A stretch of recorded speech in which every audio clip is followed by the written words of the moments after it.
Beauty can mean many different things to many different people. One person can see a bird soaring through the sky and think to themselves, wow, this is the most beautiful thing I've ever seen. While on the other hand, somebody can think the same thing while watching a literal train wreck.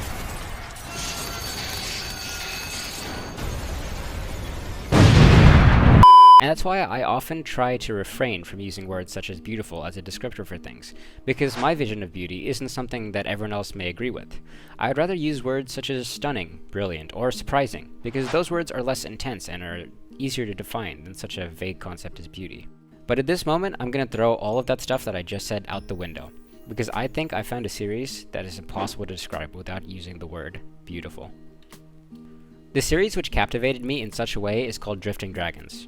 Drifting Dragons is a Japanese manga published in 2016 by Taka Kubuwara, who did a masterful job both illustrating and writing the series.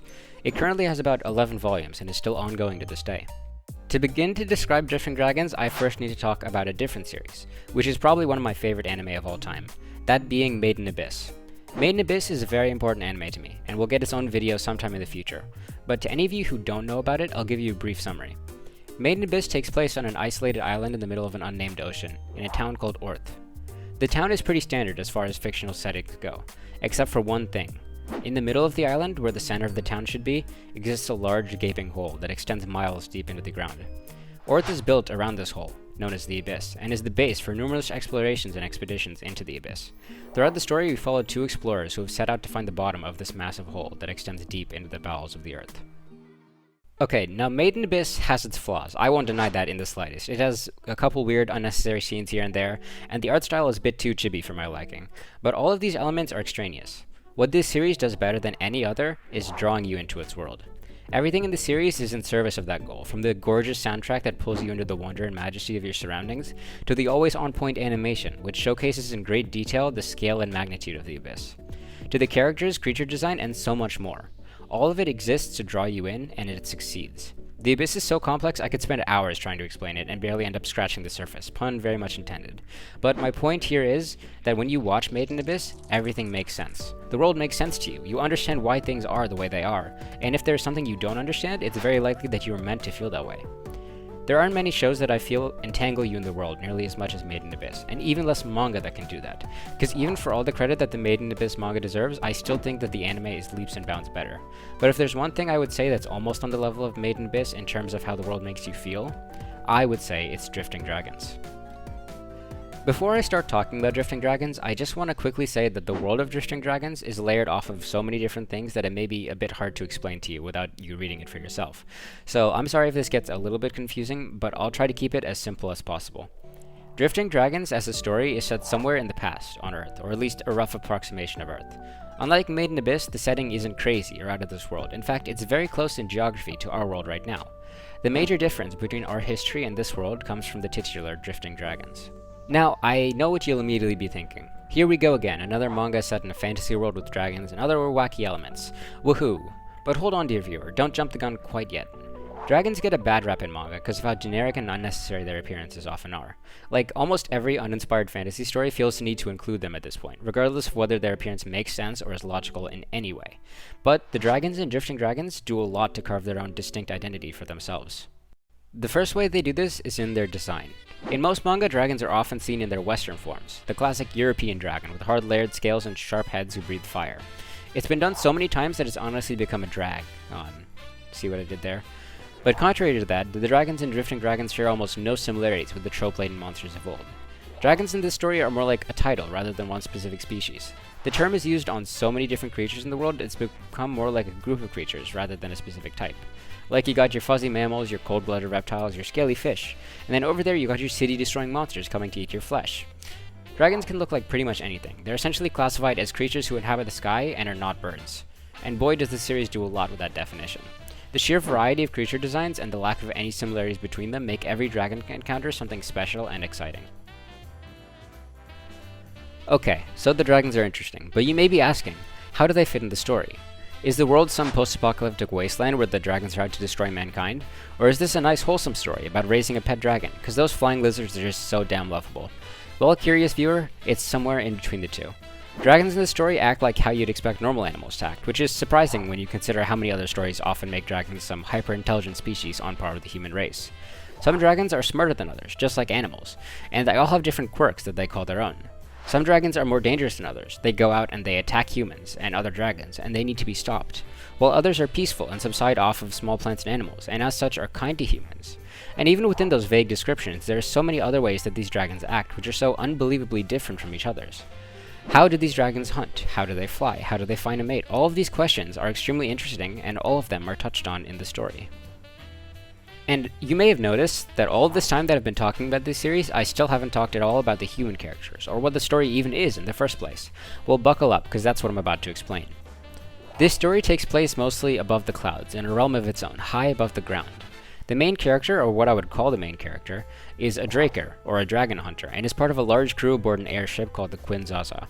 Most of the story takes place on this airship, and follows the ensemble cast of characters on their dragon hunting journey. It may seem a bit jarring initially, because as I just said, the dragons of this world are so majestic and cool, and we're watching a story about these people doing their best to kill these creatures. However, this manga takes steps to avoid this becoming uncomfortable. The crew hunt these dragons to survive. It's their only source of food and income, and whenever they hunt these dragons, they do it with respect and dignity. The main characters have undoubtedly killed enough dragons to give PETA a heart attack, but through it all you still remain on their side. Whenever they take down a dragon, they do their best to minimize pain and do the deed as quickly as possible. And after the hunt is over, they offer a prayer to the beast as a show of respect. Because of this, you never feel uncomfortable with the characters, because it's clear that they carry a sense of honor, even when on the hunt. The cast of this manga is so large, it would be impossible to name them all and all of their traits in one video. But suffice it to say, I've grown to love them all. The story takes only about 4 or 5 from the main cast as its main focus, and develops these characters more than any others, but even background characters get an ample amount of important decisions and screen time, and through it all you really get drawn into these characters' struggles to survive and to thrive, and you become more and more attached to them as the story goes on. The location the story takes place in, the sky, initially seems like it would get old quick, but thanks to the creative world design and amazing art, you never get bored of looking at the cloudy horizon laid out in front of you. And speaking of that art, holy shit is it amazing. Each and every scene feels so vibrant and lived in, and every panel just shouts about the majesty of the world. The art style is so visually distinct from any other manga that it's amazing the series doesn't get more attention and love. Now I'm sure you're wondering, this sounds like such an amazing series, how could it not get adapted into an amazing anime too? Well, the sad truth is, it already has. Usually the transition from manga to anime is a difficult one. It's hard to get the formula right for each series, and it comes down to at least a little bit of luck each time. You never know when a great series will get an even better anime, and there's no way of predicting one that will all go to shit. So it's not like there's anyone to blame for the adaptation of Drifting Dragons. It seems to be at least decent in its execution, so why would I be upset? Well, it's because of a lot of things, chief among which being the animation. Animation is usually not the most important part of the series. If the story is good, it can carry mediocre animation. However, a story with such amazing art as Drifting Dragons deserved animation that could capture that beauty. And yet that's about the opposite of what we got. And don't get me wrong, I'm not saying that there's nothing to like here. There's still some cool scenes here and there, and the sound design and voice acting are pretty good. And the soundtrack is decent as well. But none of these are enough to carry the show. Mainly because of the fact that they chose to animate this show in CG, rather than with traditional animation. CG animation has always been controversial. Sometimes it sticks the landing really well, and other times it lands flat on its face. CG has its strong points, but I can say with confidence that none of those strengths come into play in Drifting Dragons. Drifting Dragons' art thrives off of environmental beauty and stylistic detail, and none of those things are shown in any glory in the anime. I can understand the reasoning for why this is done. Doing this series in a high level of animation quality is a lot to ask of a not very popular manga. But if this has got at least some of the treatment that Made in Abyss did, I think this series could have easily become a cult classic. Sadly though, this wasn't the case, and we'll forever be stuck with a mediocre anime adaptation for this amazing and beautiful manga. Despite how disappointing this anime was, at least we still have this manga to hold on to as a masterful experience. As I said in the opening, I don't call very many things beautiful. It's a rating reserved only for a very exclusive and elusive few. But I can only say this, regardless of what your definition of beauty may be, this series is a work of art. It takes you from your own life and shoves you into a majestic world with fun characters, an interesting story, and larger-than-life creatures that inhabit the skies above. Hey guys, I'm finally back.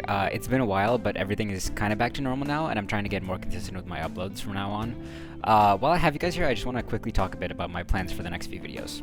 So, I'm still trying to make the AMV. I finished the base footage for it, and like, I couldn't be happier actually, but like, as I see more AMVs online, I can't stop thinking about like how cool and creative some other AMVs are, and in comparison, mine is just like all about the fight scene in action. But like, I just need to add some like cool transitions and effects now, so it should be out in like 2 weeks tops.